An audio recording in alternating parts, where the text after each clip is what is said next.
रात का सन्नाटा चारों ओर फैला हुआ था। ट्रक हाईवे पूरा सुनसान था। चारों ओर ठंड से हाड़ कपा देने वाली ठंड चल रही थी।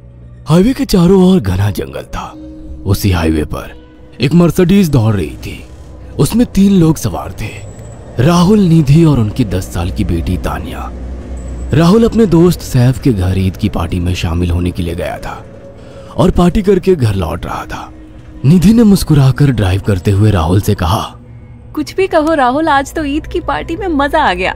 हाँ, मेरा दोस्त बहुत ही बिंदास और हंसी मजाक करने वाला व्यक्ति है। मैंने देखा उसके घर पर शहर की एक से एक बड़ी हस्ती थी, मगर फिर भी वो उन सबको इग्नोर करके हमें इम्पोर्टेंस दे रहा था। हाँ, देगा क्यों नहीं, आखिर मेरा दोस्त जो है। सच में राहुल, अमेरिका से इंडिया लौटकर बहुत अच्छा फील हो रहा है। वैसे तुम्हारा दोस्त सचिन अभी तक नहीं आया अमेरिका से? निधि की बात सुनकर राहुल चौंक कर बोला, ओह शिट यार, उसका फोन आया था कि वो इंडिया आ रहा है। उसने बोला था कि मुझे एयरपोर्ट पर पिक कर ले। निधि बहुत नाराज होगा वो।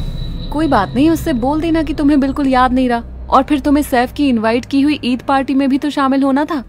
निधि ने इतना बोला ही था कि उसकी बेटी तानिया ने अपनी माँ की ओर देखकर कहा, मुझे भूख लगी है माँ, और प्यास भी। तानिया की बात पर निधि ने बुरा सा मुंह बनाकर उसकी ओर देखकर कहा, पार्टी में तो इतना खाया था तुमने, फिर भी भूख लगी है। निधि की बात पर तानिया ने मासूम सा चेहरा बनाकर कहा, कोई बात नहीं मम्मी, मुझे पानी ही पिला दीजिए। कितनी बार बोला है मुझे मम्मी मत बोला करो। पानी अभी नहीं है, आगे जाकर कोई शॉप पड़ेगी तो बोतल खरीद के दे दूंगी।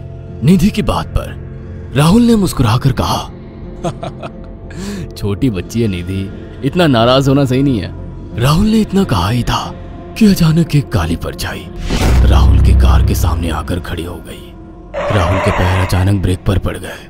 गाड़ी तेज रफ्तार में थी। ब्रेक अचानक लगने से पलटते पलटते बाल बाल बची थी। राहुल के चेहरे पर भयानक ठंडी में भी पसीने की बूंद टपकने लगी। वो दोनों कार से बाहर निकल आए। निधि ने डरते हुए कहा, आखिर कौन था ये? ऐसा लगा जैसे कि कोई भयानक काली परछाई मेरे कार के सामने आकर खड़ी हो गई हो। वो दोनों काली रात के सन्नाटे में इधर उधर देखने लगे। तभी निधि को एक घने पेड़ के पास तो चमकीली हुई आंखें दिखाई दी। उसकी आंखें बिल्कुल भेड़ियों की तरह लग रही थी। निधि ने चीखते हुए राहुल से कहा, राहुल देखो कौन है वो, जल्दी से गाड़ी में बैठो, मुझे बहुत डर लग रहा है। राहुल ने उस तरफ देखा तो उसके रोंगटे खड़े हो गए। वो दोनों गाड़ी के अंदर बैठने ही वाले थे कि अचानक एक अजीब सा चेहरा वाला भयानक सा आदमी बिजली की रफ्तार से उनके सामने आकर खड़ा हो गया। राहुल ने देखा कि उसका चेहरा बिल्कुल सड़ा हुआ था और उसकी आंखें भेड़िए की तरह चमक रही थी। उसके लंबे लंबे बाल उसके कंधे तक आ रहे थे और उसके दांत भेड़िए की तरह बाहर की ओर निकल रहे थे। हाथों की जगह नुकीले पंजे थे। राहुल को देखकर अजीब से अंदाज में हंसने लगा, मगर जैसे ही राहुल की नजर उसके कपड़ों पर गई, राहुल की आंखें फटी की फटी रह गई। वो हकलाते हुए बोला, भाईजान, भाईजान, मुझे माफ कर दो, मुझे छोड़ दो। राहुल ने इतना कहा ही था कि अचानक उस अजीब से देखने वाले भयानक आदमी ने अपने पंजों से राहुल की गर्दन कसकर पकड़ ली और एक ही सेकंड में उखाड़ कर जमीन पर फेंक दी। राहुल के धड़ से लाल रंग का खून का फुहारा फूट पड़ा।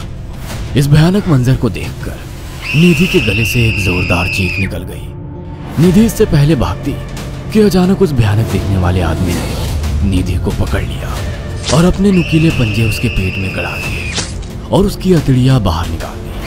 निधि की एक दिल दहला देने वाली चीख सन्नाटे को चीर गई।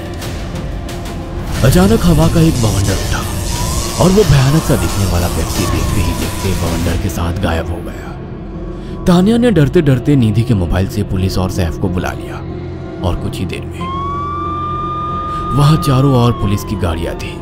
पुलिस ने राहुल के दोनों दोस्त सैफ और सचिन को वहीं बुला लिया। इंस्पेक्टर अर्जुन ने दोनों से कहा, मैंने ऐसी हत्याएं अपने करियर में कभी पहले नहीं देखी। ये काम तो ना किसी जानवर का लगता है, ना ही किसी इंसान का। सचिन कपकपाती हुई आवाज में बोला, आप कहना क्या चाहते हैं? कुछ कह नहीं सकता।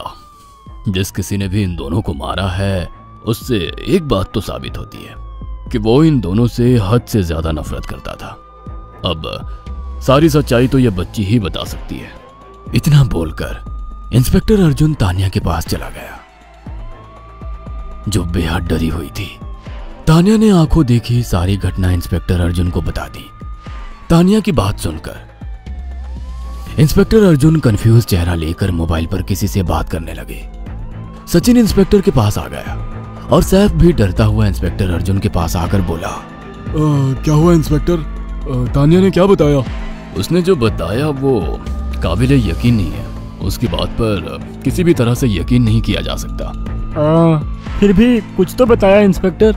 हाँ, उस बच्ची के मुताबिक एक भूत ने निधि और राहुल को बड़ी बेदर्दी से मारा है। इंस्पेक्टर की बात सुनकर दोनों बुरी तरह से चौंक गए। क्या मतलब है इस बात का? बच्ची बेहद डरी हुई है। हम आगे की तफ्तीश जारी रखेंगे। निधि और राहुल तो चले गए, अब तानिया को मैं रख लूंगा। नहीं, राहुल मेरा अच्छा दोस्त था। तानिया अब मेरे साथ रहेगी। देखिए, बच्ची के माँ बाप अब इस दुनिया में नहीं है और आप दोनों भी शादीशुदा है। मुझे नहीं लगता कि आप दोनों बच्ची की सही से देखभाल कर सकते हैं। मेरी कोई औलाद नहीं है। मैंने अपनी पत्नी को फोन कर दिया है, वो भी IPS ऑफिसर है। ये बच्ची आज से मेरे साथ रहेगी। उसका मासूम चेहरा मेरे दिल में उतर गया है। अब तुम दोनों जा सकते हो। पूछताछ के लिए मैं जब भी तुम्हें बुलाऊं तुम दोनों आ जाना।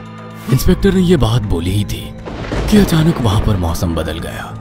चारों ओर काली घटाएं छा गई और एक भयानक बवंडर उठा और देखते ही देखते सब पुलिस वालों के सामने वो भयानक चेहरे वाला आकार सबके सामने खड़ा हो गया।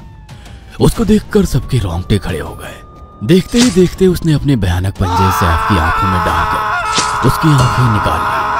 सैफ ने चीखते हुए वहीं दम तोड़ दिया। उस भयानक आदमी को देखकर सचिन उसके पैरों पर गिर गया। तुम तो भाईजान से कपड़े पहने हो। मैं समझ गया, तुम भाईजान हो। मुझे माफ कर दो भाईजान, मुझे यहाँ से जाने दो। मैंने कुछ नहीं किया था। वो भयानक चेहरे वाला गुर्राते हुए बोला, बता इन सबको कि ये सब इतनी भयानक मौत क्यों मरे। सचिन दौड़ता हुआ इंस्पेक्टर अर्जुन के पास गया और बोला, मैं जानता हूँ इसने इन तीनों को क्यों मारा। इसका नाम भाईजान था। जब ये जिंदा था ये किसी का भाई किसी की जान था। बहुत साल पहले ये हम सबका बहुत अच्छा गहरा दोस्त और बिजनेस पार्टनर था। ये सबकी बहुत मदद किया करता था। इसकी प्यारी सी बेटी थी तानिया, जो इस वक्त कार के अंदर बैठी हुई है। ये इसी की बेटी है। भाईजान अपने सारे पैसों से एक बहुत बड़ा हॉस्पिटल खोलना चाहता था जिससे गरीबों का मुफ्त इलाज किया जा सके, मगर हम तीनों इसके लिए तैयार नहीं थे। हमारी नीयत उसकी दौलत पर खराब थी और एक दिन हम सब धोखे से ईद के दिन भाईजान को यहाँ ले आए और इसे मारकर फेंक दिया। तो फिर तुम सबने इसकी बेटी को क्यों जिंदा छोड़ दिया? हमें बाद में पता लगा कि भाईजान ने सारी जायदाद अपनी बेटी के नाम कर दी है, इसीलिए हमने भाईजान की पत्नी को भी मार दिया। और तानिया का तुम 18 साल की उम्र पूरी करने का इंतजार कर रहे थे ताकि सारी जायदाद अपने नाम करा सको और बाद में उसे भी ठिकाने लगा सको। इसी के लिए तुम दोनों इस मासूम बच्ची को अपने साथ रखने की जिद कर रहे थे। जी, आपने बिल्कुल सही कहा। हम तानिया को भी इसी जगह लाकर मार देते। सचिन की बात सुनकर इंस्पेक्टर अर्जुन की आंखों में खून उतर आया। इंस्पेक्टर अर्जुन के कुछ कहने से पहले ही भाईजान बिजली की रफ्तार से इंस्पेक्टर अर्जुन की आंखों के सामने से सचिन को पकड़कर ले गया और उसके शरीर के टुकड़े टुकड़े कर दिए और हवा में उठे एक तेज बवंडर के साथ गायब हो गया। सारी घटना इंस्पेक्टर अर्जुन की आंखों के सामने हुई थी। तानिया को इंस्पेक्टर अर्जुन और उसकी पत्नी ने अपनी बेटी की तरह पाला। अगर आपको हमारी ये कहानी पसंद आई हो तो इसे लाइक और शेयर करना ना भूलें। साथ ही ऐसी और नई कहानियों के अपडेट्स पाने के लिए हमारे चैनल अक्षु टीवी को जरूर सब्सक्राइब करें।